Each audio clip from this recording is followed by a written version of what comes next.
Welcome back, and Mr. Dayanand Mittal of JM Financials now joins us to talk about the sector which is oil and gas, where we've seen constant gains in the recent few days. Mr. Mittal, hi, good to have you. And while of course the strong fundamentals do not stop, the momentum is on the higher side. We've seen nearly 25% of gains come in for the crude prices. What is it that you're watching in sense of demand and supply going forward? Yeah, so the key driver of this recent rally in crude price is particularly just very, very strong compliance by OPEC to the output cuts that they had announced a year back, and particularly led by Saudi. They've recently surprised the market by this voluntary 1 million barrel per day additional cut for the month of Feb and March this year.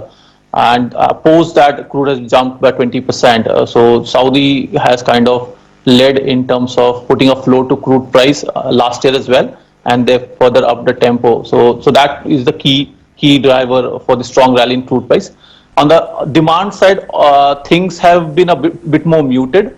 Both the global agencies, IEA, EIA, they have been kind of cutting oil demand estimate for CY21 for last few months. And this has been due to this new virus strain that was found in UK and spreading across. So that has led to renewed lockdown, and that has kind of impacted the demand recovery. But there's a very strong hope that second half CY21 we will see a very strong recovery in oil demand, particularly with the vaccinations drive that's being done by government across the globe. Sure. So that should help demand to kind of further support oil prices in the second half. You know, in addition to what all you've mentioned, Mr. Mittal, it also is about geopolitical tensions as we've seen in Middle East, and also the cold weather in US and Canada. That seems to be in some sense supporting prices also. But interestingly, you know, most of the agencies have pointed out on how stronger demand in India is what they're working with, whether it's for this year or until 2040. So when we look at Asia, China, specifically India, what are you making sense of all of these statements and numbers? Correct. So like in developed world, we have already peaked in terms of oil demand. In US, probably 2018 was the peak is what we say, and Europe it peaked long back. But it's an emerging economy, the China, India particularly, and other emerging market in the Middle East, which is driving oil demand growth. So India, we are still probably a few years where demand growth might not be a concern, but it's definitely moderating. Last decades till 2018, India's oil demand used to grow at almost 5% CAGR. That probably might moderate, may stabilize closer to 3%, but we will still be growing economy in terms of oil demand for at least next 5-7 years. Though there is rising concerns with all this alternative fuels, be it gas, be it electric vehicles, which is kind of taking some share of oil, particularly with this rising environmental concerns on fossil fuels. Sure. So what's your sense on the prices really? Because we've seen stronger fundamentals, strong demand recovery, and a lot of fund and speculative money also flowing into this commodity.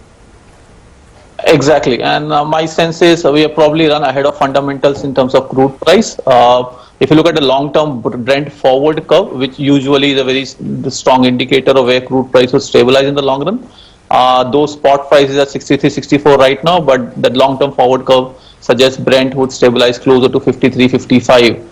And my sense is that's probably a right indicator, and probably because that's also equivalent to the marginal cost of crude production, which is kind of coming largely from US shale and other such regions. For them, the marginal cost is closer to that $50-55 band. So I think there is where crude should stabilize in the medium to long term. Currently, a part of the rally is also to do with speculative money, as you rightly mentioned. I have a final question, and this one is about, I mean, as you mentioned that we have EVs and hybrids and all of that making inroads as well. But how soon or how far would you really see that making a meaningful impact?